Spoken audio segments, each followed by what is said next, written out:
Hello, hello, and welcome to the live rap party of To the Moon's sequels, Finding Paradise and Imposter Factory.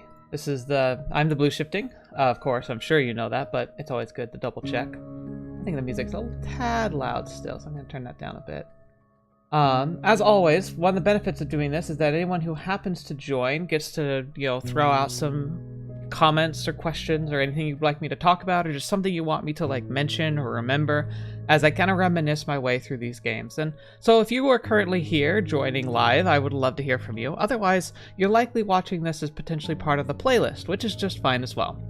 Just so you know, rap party is simply a term for me reminiscent from my days in working for school newspapers, where we just kind of work together and bring all the stuff we were feeling together during the series, and kind of my thoughts on the series as a whole. Shiruku, thank you so much for saying hello. Welcome to watching the stream. Thank you. I don't stream too much. I've done so in the past. I've never had the best of luck when it comes to just doing gameplay, mostly because I don't have a good setup. But I really love being able to take an opportunity to talk about my experience with a game like a podcast almost, and this is just a good opportunity for me to do so live. So thank you so much. I hope you enjoy your time here as I kind of summarize these games, because, well, they're beautiful. These are beautiful stories. In fact, again, if you were somehow stumbling into this and you've never played To the Moon, Finding Paradise, or Imposter Factory, I absolutely encourage you to step away. We're going to be going full spoiler dive. All rap parties are pretty much no holds bar. I'm going to talk about everything, alternate endings, but not that these had alternate endings, but I'm talking about every aspect of the story. And so if you at all think you might want to play this game, make sure you step away. But that's how it is. And you know what? Even in the worst case scenario, though, if you were to spoil yourself, I think these are experiences that are worth playing through, because there's just something powerful and incredibly well crafted about these games. And that's kind of what I first want to talk about. The most important thing I want to share about my impression is that To the Moon, Finding Paradise, and Imposter Factory are titans in an industry that is obsessed with cutting-edge technology, graphics, and dynamic lighting, and all of that. It really is a great example of just how powerful a good soundtrack and simple aesthetic can bring. This is obviously, I think even To the Moon itself was pretty much a RPG Maker game. And I think its subsequent titles are also RPG Maker, but there's a lot of refinement that's gone into them. The first game definitely has a very indie feel to it, but with the success of the series, they've been able to put more and more detail and love into each game, yet retaining that same stylistic choice. One sec. Sorry, that's the other downside. I don't get to cut out or edit out my coughing or any other weird sound, so buckle up for that. Anyway, one of the beautiful things about the series is the fact that it doesn't rely on really intense, powerful visuals. And that's why I honestly think that games like this are great additions to the channel, because in a sense they capture the essence of what I love about visual novels. It's more about the characters, the dialogue, and the set piece of the journey that you go on as a player with the characters, rather than on the substance of the graphics. And that's what makes this story so powerful. Now, brief summary of To the Moon. Just a reminder real quick. We follow Eva and Neil, two doctors that work for the Sigmund Corporation, who essentially go and fulfill dying wishes of patients who are on their deathbeds by reconstructing their memories and then re-altering them in a simulated experience that helps them to fulfill their dreams. To the Moon was a powerful example of understanding what deep childhood trauma and missing memories can do to alter a person's fate in life. And sadly, that was a life that was full of tragedy, but they were able to find a very peaceful, happy, fulfilling ending for the main character through the actions of understanding the past and kind of addressing some of that trauma, which was really cool. Finding Paradise is very similar in the plot prospect, where it's another Sigmund Corp group with Neil and Eva going to help somebody who's on their deathbed. But this time, it was really interesting to follow with Colin, because Colin had had a decent life. He had some minor regrets, but he didn't even understand what it was that he wanted changed. He just seemed to have this feeling that there was something missing from his life, despite the fact that he really had everything he wanted and couldn't identify anything that was missing. And that was a really fun to explore because, like, at first I anticipated it was going to have a very similar twist to the Moon, this idea of like an underlying trauma, and it really did a good red herring with the childhood friend Fea, who seemed to be such an important part of his life, who just wasn't a part of his life in his later years, and whom he married someone different, even though it seemed that he and Fea had a very powerful connection. You know, I was right on things with Neil. Like, I just kind of assumed that was the plot line and the byline for that whole plot, but it became pretty interesting to realize that they were going to play with something a little more devious than that. Finding Paradise wasn't actually a story about Colin, which was really interesting. Now, while Colin obviously was a very important part of that story, it namely being his mind they were traversing, he wasn't really missing anything. In fact, if I recall correctly, they didn't actually get to address things for him. Not truly, not like they did in To the Moon.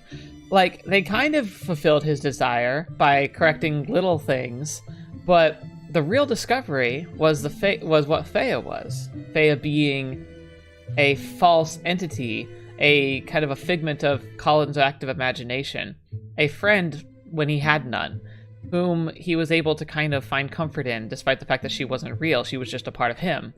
She felt real to him, even though he was aware she wasn't real. Like, it makes it very clear towards the end, like when she says goodbye to him, he knows what she is, but he wanted to keep entertaining the illusion because he found so much comfort in her. So the idea really wasn't following Colin. The idea was following Fea, because in a world where they were able to make essentially an artificial brain, that's what the Sigmund Corp's technology allows. It allows you to artificially reconstruct a mental landscape of a person and allow you to make changes in that mental landscape that can feel so real that it can be almost impossible to tell the difference from what that really happened and what they want to happen. And this gave rise to a really interesting question. What if a part of a person's mind was so essentially detached from that person's individual identity that it was able to take on an identity of its own? What if that entity was not restricted and couldn't be just switched on and off, or wouldn't have that, their perspective shoehorned into their own recollection?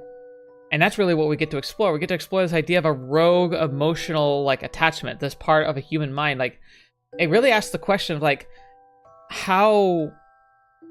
how real can a perception be for a person? Because remember, from a person's perspective, if you're talking about someone who's got schizophrenia or other types of medical delusions, they can feel really, really real. There are a lot of people who have out-of-body spiritual experiences. And the thing is that whilst we can find plenty of evidence that can show that that's not real, to the person it is. And it can often be kind of an odd question to ask yourself. It's just because, for instance, I very heavily don't believe in mysticism. I don't think people can have visions. I don't think that there are dead spirits who move around on the planet and talk to us or try and influence us in any way. But does that mean that isn't something that a person could genuinely feel attachment to, like an experience, an individual that isn't real or no longer is around and yet has a very profound effect on their life? That's a thing that's really interesting to ask. And then the Sigmund Corp's device really gets an opportunity to say, what if that part of a person's mind, that experience that a person can have, could be detached? What if it could become independent of itself? If it was such a powerful recollection, had such a powerful effect on a person's mind to the point where they genuinely could fool themselves into thinking that it was actually real, what could that be if it detached? And that's essentially what Fea becomes. She becomes a independent entity inside Colin's cognition that becomes fully detached and alive and interactable within the system. And that is what leads Dr. Watts to saving Fea and kind of keeping her alive, essentially, after Colin dies. She becomes separated from the into the device as a kind of a cognitive entity, which is really, really cool. But it opened up a couple questions that I didn't really get to bring up during the series that I want to talk about now. I talked about just a bit ago how schizophrenia is a real thing. There's also, like, it's debatable how real multiple personalities can be, but I would argue that even in a case where multiple personality disorder isn't truly like multiple personalities locked inside of a person's mind, like a mind that fragments into multiple aspects, you could argue that if it felt real enough and dynamic enough, that with the Sigmund Corp brain scan device, you could see those become actual personality fragments. And what if somebody went into a machine with multiple personalities disorder? If those personalities were strong enough in a person's cognition, could they also fragment like Fea?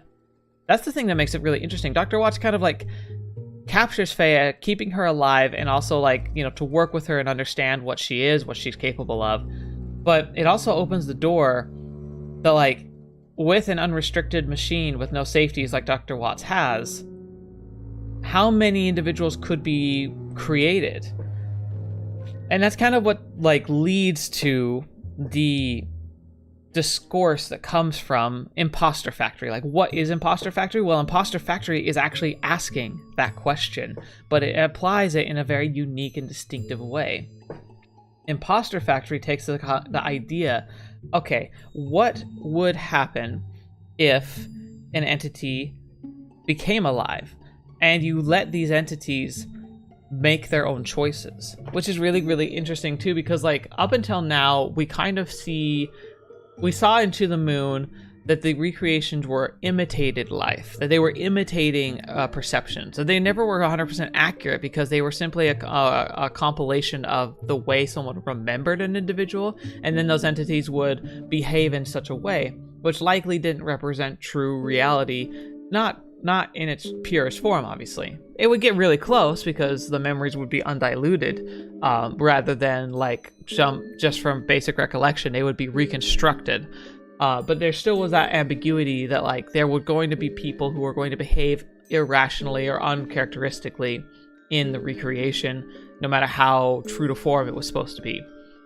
So then we get to explore in Imposter Factory. It's kind of fun because it took a long time for it to reveal this, but it really was fascinating to look back at it in my own time and think about what was actually happening in Imposter Factory. Because we learn in Imposter Factory is essentially one of innumerable simulations running simultaneously, where we thought we were seeing Linry's recollections and memories being brought together inside a simulation, specifically a test simulation. But we learned that even Linry going into that simulation was herself a simulation. So what we were seeing was a cascade effect of recollections that weren't even based on the people that they were building off of. The initial scan was from Dr. Neil Watts. He scanned his memories and his impressions of who his parents were. And then he took those impressions and those ideas that were captured of his parents and also the encoded data from Linry, because that was the idea too. Like, it wasn't just Dr. Watts, it was also Linry's mental scans before she passed away that were like archived, that were being interpreted and run through the simulation to try and extract, in a way, their essence, trying to see if they could, first of all, access it. Dr. Watts was trying to access his own mom's like dying like recollections. But then those recollections were allowed to kind of be themselves. They were allowed to turn loose and then to experiment on themselves with the technology from their own recollections, kind of going into a feedback loop where there would be layers upon layers upon layers of simulations. And like this, as that went, it started getting more unstable. But the reason why they kept going with, which was cool because again, like this was with Fea at the range, because she was able to manipulate, control like the world state, which is what makes her so interesting. Is like as this cognitive like shadow in the machine, she understands, is able to break down and control these dynamic systems in ways that a human couldn't. And so with her help, they were able to kind of build this patchwork of stacks and watch as a simulated memory of a person who has already expired experimented on themselves with their own technology through thousands of different layers and essentially started to perfect the system until eventually they got to the distillation of a near perfect approximation of the life of Linry and Quincy, because Quincy was a part of her recollection. And so then you had this whole idea of like, what if you can essentially resurrect people in this digital landscape?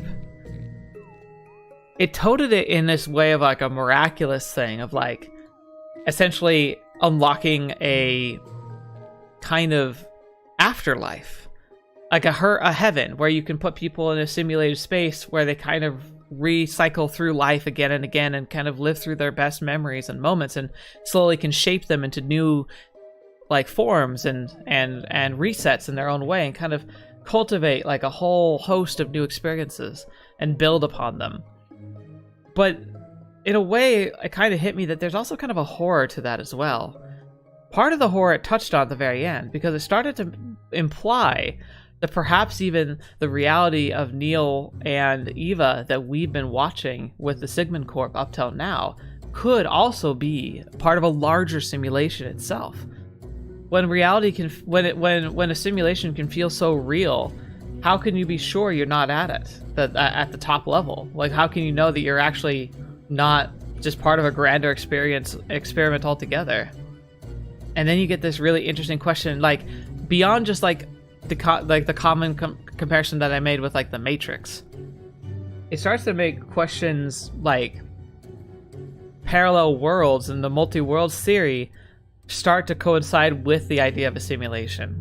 Because many worlds theory talks about how like the universe itself might be manifestations of multiple dimensions and multiple layers of reality that all coincide together. Well, that's essentially what the Sigmund Corp machine has built in these stories, and it really built it in a believable way that's hard to argue against. So what's stopping our reality from being a simulation that's just so real and complex we can't fathom or comprehend it? I mean, is that really something that's beyond reason? And that's kind of what's implied at the end of Imposter Factory. Thea wonders at the end, though Dr. Watch doesn't really give her the time to really ask it. She starts to wonder, wait a minute, is our reality real? Or are we also part of a simulation?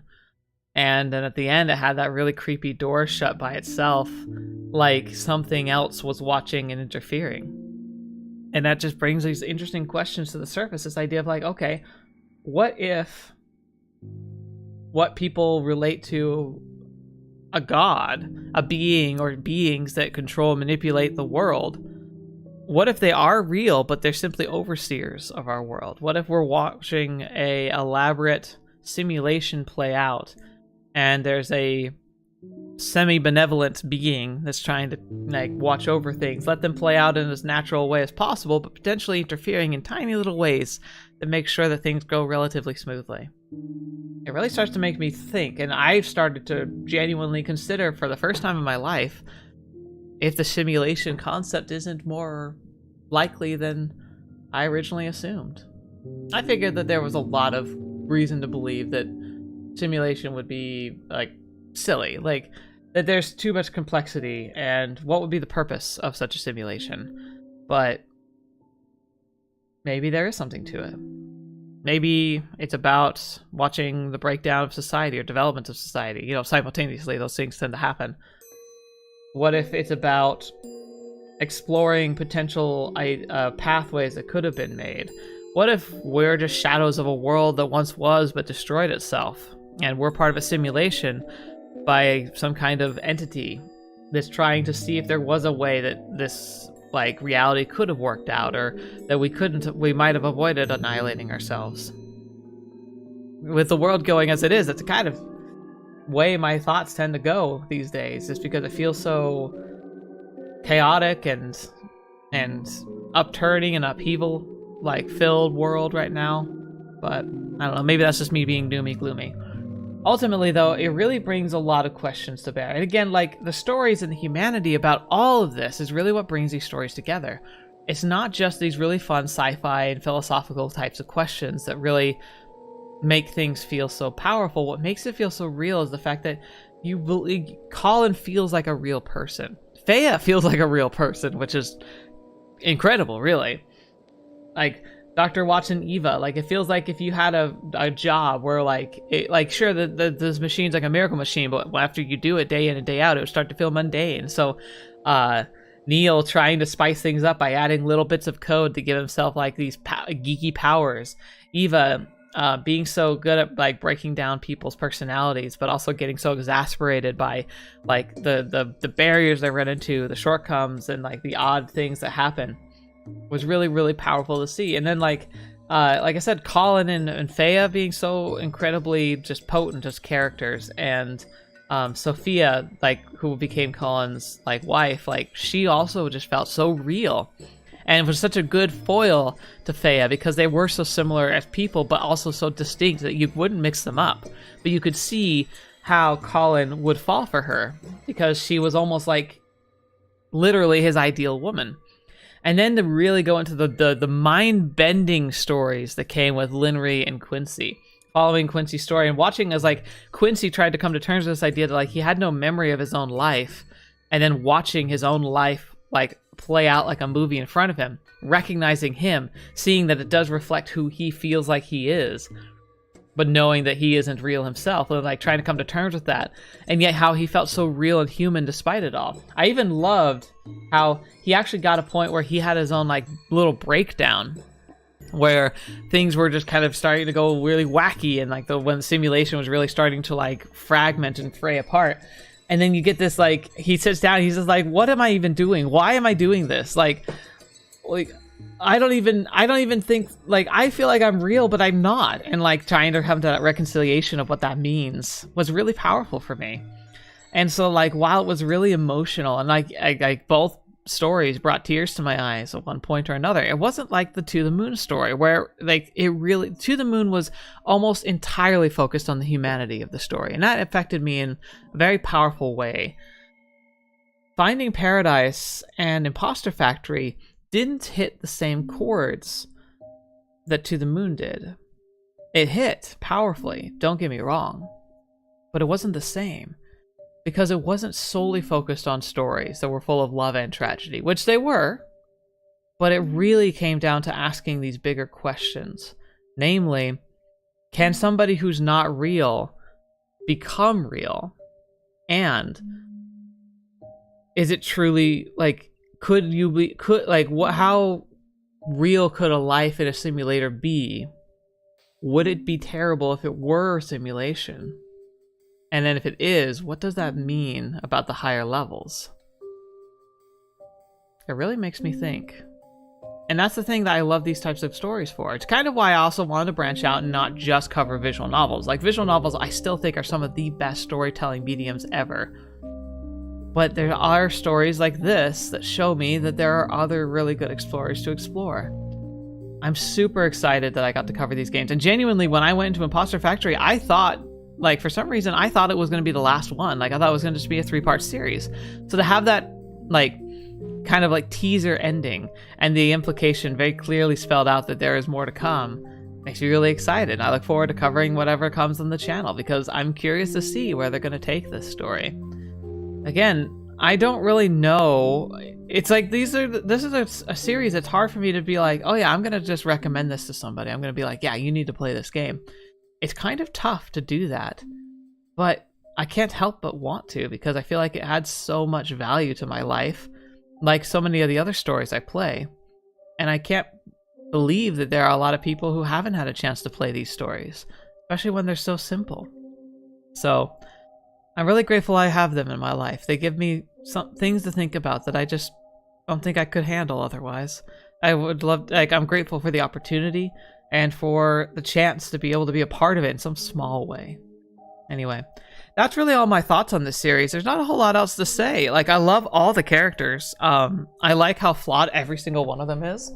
I'm really excited to see more Fea because she's kind of like, I love how she's just depicted not only as like this like kind of playful character that she was in Colin's recollection, but how she's also kind of like become this eldritch horror like creature where like she's perfectly reasonable and perfectly friendly, but like how her form is so malleable and so like chaotic. It really makes you feel like she's like a miniature Cthulhu, or not even miniature Cthulhu. In this realm, she's just a full-on eldritch being where everyone is just an ant to her. And it's really kind of fun to explore that idea where it's like eldritch horror meets best friends, like best friend neighbor, which I think is just a fun dynamic. Anyway, that's pretty much all my thoughts on this series. There's not a whole lot else to say, because besides the fact that it's like a life-changing and powerfully meaningful story, it's very linear. There's not a whole lot of dynamics to it, and the philosophizing is so powerful. Like, I don't really have a whole lot of substance to add to it other than the fact that like I'm intrigued and I'm gonna want to think about it for like years to come. Yeah, there's not much else I can say about this, but I'm genuinely happy I played this game. But as we wrap things up for tonight, as short as this has been, like, it is time for me to probably depart. But as we wrap up, I do have a promise to deliver on, and that is an announcement of what's coming next Tuesday. I'm very happy to say about, I'm doing a bit of a challenge of myself, because not only do I like story-rich games, there are special games that are close to my heart that I've tried to cover on the channel before. But in the times when I tried it, not only was I technologically just not able to really do a good job of it, I also felt like it wasn't really making good content. So I'm going to try it again, but this time with a different theme. One of my favorite YouTubers is Many a True Nerd. And one of the things I love about his content is that he does first-time experiences with games, but he also does replays of games that he knows really, really well. And with games he knows really well, he often puts a personable spin on it. And I decided I want to try my hand at that. It's going to be a kind of an experiment, but also a new series that I'm committed to do, because I have the means now to pull it off and to do it well. And I think it's something that I'm going to really enjoy, and I'm really going to enjoy sharing.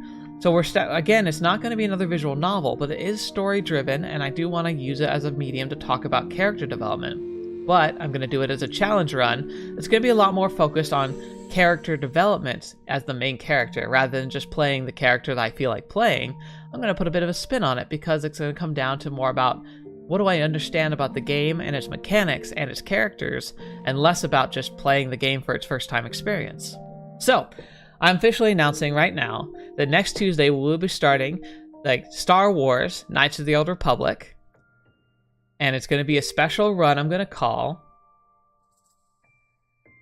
I love it, the Uncivilized Run. I'm not going to spoil what that means, because it should be fairly obvious if you're a fan of Star Wars what the Uncivilized Run likely is, but I'll explain it in full next week when we do the first episode. So I highly encourage you to check it out and see for yourself if it's something that you'll enjoy, like watching me play and go through. I'm certainly going to enjoy making it. It's going to be very different, and it's likely not going to be a reflection of a game of your playthrough of that game if you played it. So whilst it's not going to be so surprising and reactionary where you're going to be like seeing my first reaction to a story, which I love being able to capture for you guys, this is instead going to be me exploring how I feel about a game and being able to like really push myself in my ability to play a game that I understand the mechanics of really, really well. I hope all of you who are listening to this check that series out. It's a beautiful series. I think it's going to be really fun. And like I said, it's going to start next Tuesday. But if you're watching this in an archived playlist, I'm sure that it's actually already up and started. So if that sounds appealing to you at all, please check it out. But anyway, there's plenty of other great content for you to see. Thank you so much for those of you who tuned in live, and especially those of you who are tuning in after, because like just tuning in and listening to my thoughts means the world to me. It helps me to like be able to express my thoughts in ways that I normally can't. And I love doing these wrap parties because they're kind of just capstones of a particular series or segment of series where I get to kind of have my ultimate final thoughts and kind of put a series to rest. And whilst we'll be coming back when the next series, title of this series comes out, obviously, it's going to be a while. And so as we jump into new projects, I like to kind of give a send-off to this series. And so, To the Moon, Finding Paradise, and Imposter Factory, thank you Thank you to the creators, to the writers, for making such a powerful, moving series. Something I'm still excited to play, and something I think about in my off time that crosses my mind. I still listen to the soundtracks. I have them on personal playlists. These games have impacted me, just like many of the other games I've played. Love Love, Steins Gate, Seabed, Katawa Sojo. Like, it's all so powerful. I can only dream that I can leave such an impact onto other people's lives. So thank you to the creators of this series. You are amazing, especially the music. Oh my gosh, the composer for these series blows me away every time. Thank you for that. Thank you from the bottom of my heart for sharing these. And I hope that you all enjoy them as much as I did, and enjoy all that is to come in the future. So thank you so much. And until the next video, watch me, or happen to see me in next. I'll see you there.